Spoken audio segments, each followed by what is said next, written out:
So this next story is something that's really, I'm passionate about being a veteran myself. And there's a new report by the American Civil Liberties Union of California that veterans are being deported after serving their country, after serving, fighting, joining the military, the United States military, and being deployed several times. And it pisses me off, to be honest with you, especially because being Latino as well. You know, obviously I was very blessed in being born in this country, but I know a lot of people in the military that, you know, immigrated to this country and have pretty much lived here their whole lives and felt compelled to serve and be patriotic and fight for this country. But I'm curious, as two individuals that have never served in the military, but I know you had an uncle who did serve. I'm curious to understand ground me to some extent, or give me your feedback, because to me I go to the extreme where it pisses me off and I'm mad at the government because they're not fulfilling their end of the bargain. I think that's a fair response. I think no matter who you are, if you know people who have served, they're undocumented or not. I mean, there's so many levels here to unpack.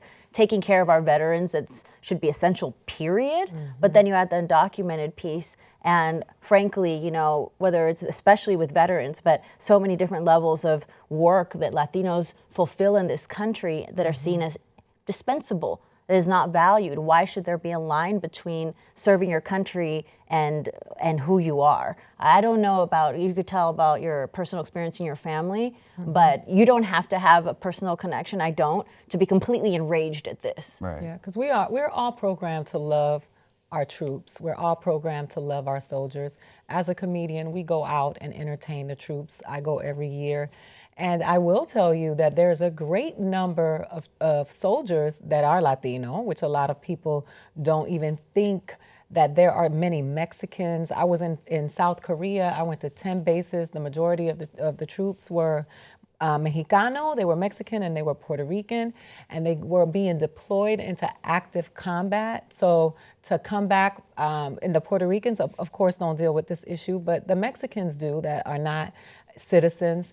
First of all, they're promised citizenship in exchange for their service, right? And then when they come back, they are deported, which is the word for the, you know, deplorable, I guess, has been the trending word for this campaign and this year. But you know, I think this speaks to a bigger issue. You know, when you look at, you know, just kind of the broad sense of just what veterans, when they, you know, and you've been around, you've traveled, you've entertained these troops, and you know, we were talking about this earlier, and you said, you know, they're kids. Yeah, they're literally kids. I mean, I was 19 when I was injured. Yeah.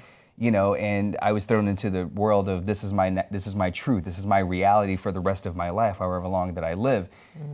I've seen things, I did things, and I speak for so many that have seen things, that have done things, and you're in war, you're in combat, and then you come home and you're trying to numb that pain. You're trying to find a way to kind of just bury that. You don't want to deal with that because you're afraid of judgment. You're afraid of the stigma that people are going to ultimately, you know, classify you as a crazy person, or, you know, kind of like the Vietnam era, how they were kind of looked at, called baby killers, and all these negative things that comes along with the symptoms of post-traumatic stress disorder, which, let's be honest, let's have an open conversation about PTSD. Like, whether you're military or not, everybody has it. Everybody has it in some way or form. Like, my mother got into a car accident, you know, at a 4-way stop sign, and was afraid to get into her car to drive to go to the supermarket 1.5 miles away from her house for how long?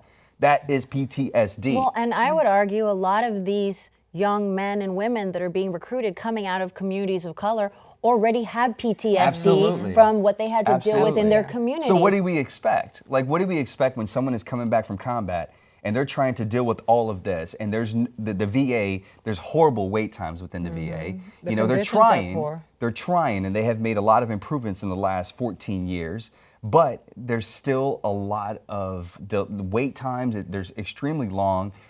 What do they expect? Where are these? Like, a lot of these individuals are dealing with PTSD. They're using alcohol. They're using drugs. These are nonviolent drug offenses.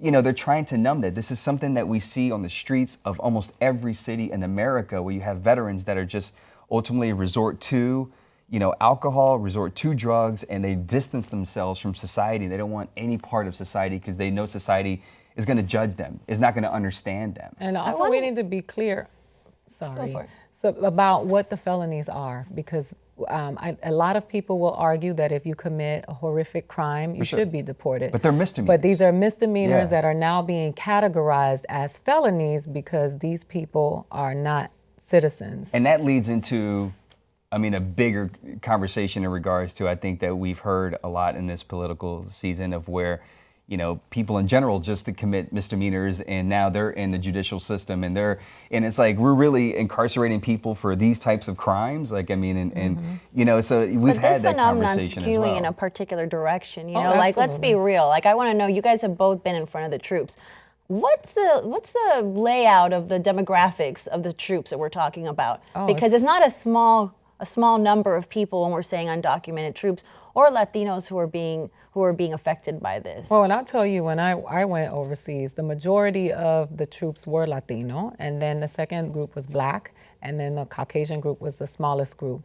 So absolutely, we all know that Black and brown people in prison is very profitable. They come here, if they got them in jail, that's a very profitable business.